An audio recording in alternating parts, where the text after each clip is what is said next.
নমস্কাৰ মই নেত্ৰজিত বৰা আৰু এই মুহূৰ্তত এক গুৰুত্বপূৰ্ণ খবৰ দিব বিচাৰিছো সোণেৰে সজোৱা হ'ব মা কামাখ্যা ধাম মা কামাখ্যা ধামত যেহেতু মন্দিৰৰ চূড়া নিৰ্মাণৰ কাম চলি আছে আৰু সেই মন্দিৰত স্থাপন কৰা হ'ব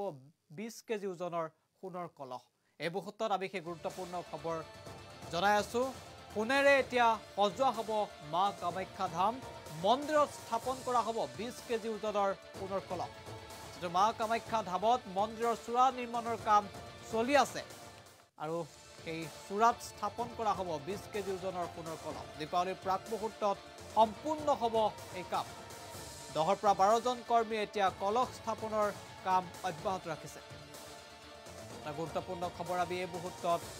জনাই আছো মা কামাখ্যা ধামৰ এতিয়া মন্দিৰৰ চূড়া নিৰ্মাণৰ কাম চলি আছে আৰু 10-15 জন কৰ্মীয়ে চূড়া নিৰ্মাণৰ কাম ইতিমধ্যে চলাই আছে আৰু কাম অব্যাহত ৰাখিছে এই মন্দিৰত স্থাপন কৰা হ'ব 20 কেজি ওজনৰ সোণৰ কলহ দীপাৱলীৰ প্ৰাকখনত সম্পূৰ্ণ হ'ব এই কাম শক্তিপীঠ মা কামাখ্যা ধামত ইতিমধ্যে অতি সুন্দৰকৈ সাজু কৰা হৈছে কামাখ্যা ধামক সজাই তোলা হৈছে মন্দিৰৰ চূড়া নিৰ্মাণৰ কামো অতি সুন্দৰকৈ এতিয়া চলাই থকা হৈছে আৰু এই মন্দিৰৰ চূড়াত এই সোণৰ কলহ নিৰ্মাণৰ কাম ইতিমধ্যে হাতত লৈছে ৰিলায়েন্স কোম্পানী গ্ৰুপৰ আৰু ৰিলায়েন্স কোম্পানী গ্ৰুপৰ পৰা মা কামাখ্যা মন্দিৰত স্থাপন কৰা হ'ব প্ৰায় 20 কেজি ওজনৰ সোণৰ কলহ এটা গুৰুত্বপূৰ্ণ খবৰ আমি জনাই আছো ৰিলায়েন্স কোম্পানী গ্ৰুপৰ পৰা মা কামাখ্যা মন্দিৰত এই 20 কেজি ওজনৰ সোণৰ কলহ স্থাপন হ'ব আৰু দীপাৱলীৰ প্ৰাকখনতেই এই কাম সম্পূৰ্ণ হ'ব বুলি আশা প্ৰকাশ কৰা হৈছে আৰু দেৱালয় কৰ্তৃপক্ষই ইতিমধ্যে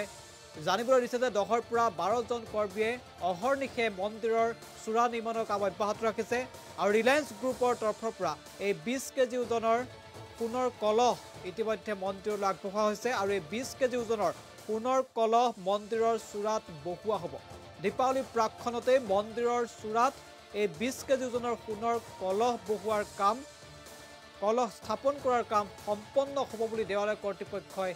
জানিবলৈ দিছে এই মুহূৰ্তত আমাৰ মন্তব্য আছে আমি মন্তব্য আগবঢ়াইছোঁ মূল মন্দিৰৰ ওপৰচৰাত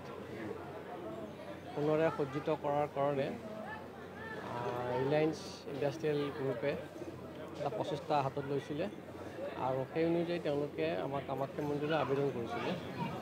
আৰু আমাৰ কামাখ্যা মন্দিৰ পৰিচালনা কমিটি লগতে আমাৰ সমাজৰ প্ৰতিনিধিসকলৰ লগত এক আলোপ আলোচনা কৰি এই ক্ষেত্ৰত আমি তেওঁলোকক পদক্ষেপটো লোৱাৰ কাৰণে আমি অনুমতি দিছিলোঁ আৰু সেই পৰ্যায়ক্ৰমে তেওঁলোকে যোৱা দুৰ্গা পূজাৰ আগৰ পৰাই তেওঁলোকে কাম হাতত লৈছিলে ইতিমধ্যে প্ৰথম অৱস্থাৰ কাম সম্পূৰ্ণ দুৰ্গা পূজাৰ আগতে হৈছিলে আৰু দ্বিতীয় পৰ্যায়ৰ কাম তেওঁলোকে দুৰ্গা পূজাৰ পাছতহে আৰম্ভ কৰিছে যিহেতুকে মাজত আমাৰ শাৰদীয় দুৰ্গা উৎসৱ মা কামাখ্যা দেৱত এটি ধুমধামেৰে পতা হয় আৰু সেই উৎসৱখিনিত তেওঁলোকক আমি বাধা কৰিছিলোঁ আৰু সেই অনুযায়ী তেওঁলোকে দুৰ্গা পূজাৰ পাছত অৰ্থাৎ দশমী পূজাৰ পিছত আহি শেষৰ পৰ্যায়ৰ কাম ইতিমধ্যে আৰম্ভ কৰিছে আৰু অনুমান কৰিছোঁ তেওঁলোকৰ মানে আমাক দীপাৱলীৰ